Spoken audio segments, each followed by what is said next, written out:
What's going on, guys? Hope you're all doing well. In this video, how to strengthen your tendons so you avoid injuries. You don't want to get a tendon tear. You don't want to get those tears and the pec tear and all those little tears and the biceps tear. So how do you do it? How do you make sure that you avoid it as much as possible?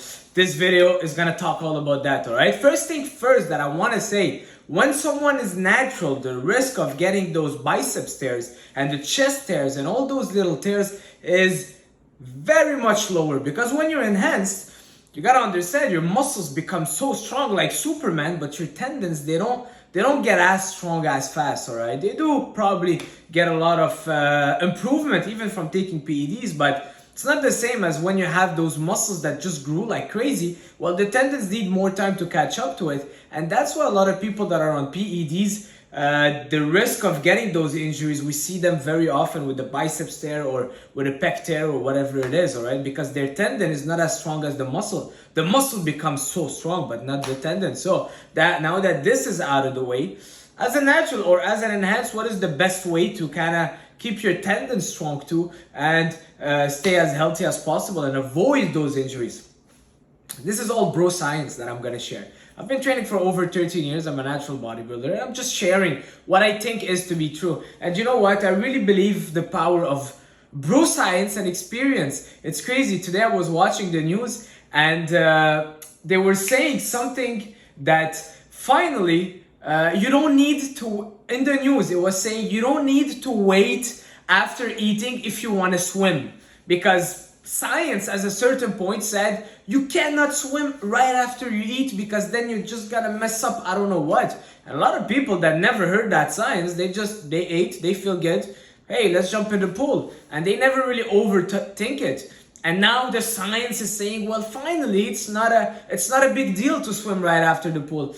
Things like that sometimes all we gotta do is use our logic and our experience and our consciousness to think for ourselves. Because the study might tell you A, but tomorrow will tell you B. What are you gonna do? You're just gonna go following your study and kind of micromanage everything? No, follow your instinct. Anyways, that was a little thing about the bro science. Hey, I'm an experienced guy, you know. I used to work in the kitchen, and the guy that knew the most was the guy that had the most experience, and not the guy that went to all the best freaking university in the world, all right? So remember that. But it's a combination of both, all right? Don't be on this extreme or on that extreme, but find a good balance. So the best way to keep those tendons and those joints healthy, number one, I would say calisthenics in terms of body weight exercises. Push-ups, pull-ups, lunges, dips, push-ups, pull-ups, lunges, dips. Yeah, that's pretty much it, you know. TRX rows, you know, a lot of body weight stuff. I'm a big believer that they help also strengthen your tendons, strengthen your joints, and they help you work your, because they're a body weight exercise, they kind of help you keep that tension on the right places, you know. Instead of, let's say you're doing a pull down and you're able to pull down 400 pounds, all right, just saying, as opposed to doing a pull up with that much weight on your back, it will be so much harder for you to lift more doing a pull-up, because you're not kind of isolating something and turning off muscles, but your body's working as a whole, and in that way you're really strengthening your tendons. And the body weight, I really feel like it does work the joints and the tendons. It does work the tendons differently. I don't have the exact study for it, but I feel like it helped me tremendously. I do a lot of push-ups, a lot of pull-ups, a lot of body weight stuff. And always, let's say before doing my big squat lifts, I would do a lot of lunges to warm up well, to warm up my tendons, my joints. A lot of lunges, yes, it's gonna pump blood in the muscle, but it also gonna work that tendon, that joint differently than if you go on a leg extension or on a leg press and you start adding a lot of weight too fast. Always start with your body weight. And I don't know, there's a power in the body weight. That's something I believe. All right, so number one, do a lot of those calisthenics stuff.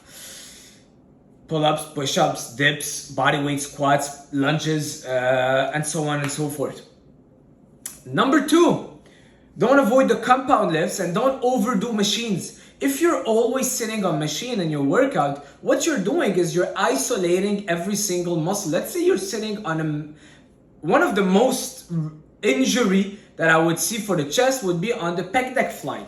because people overstretch and they put so much weight. And the thing is that you're going through a range of motion that your body isn't comfortable in going with, and you can just add the weight and put it super heavy, that now the risk on your tendon and on your joints is just so high here. All right, it's not a very natural movement. It's good to be using it.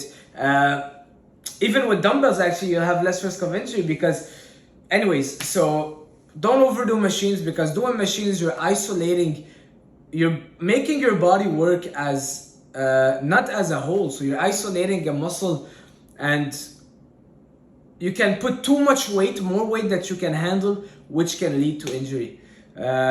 I'm sorry if it's a bit confusing. I'm overthinking other stuff, but anyways, so let's say you're on this pec deck fly machine and you just go super heavy and your tendons aren't ready for it. Well, you're just gonna tear up a tendon, as opposed to, let's say, doing a push-up.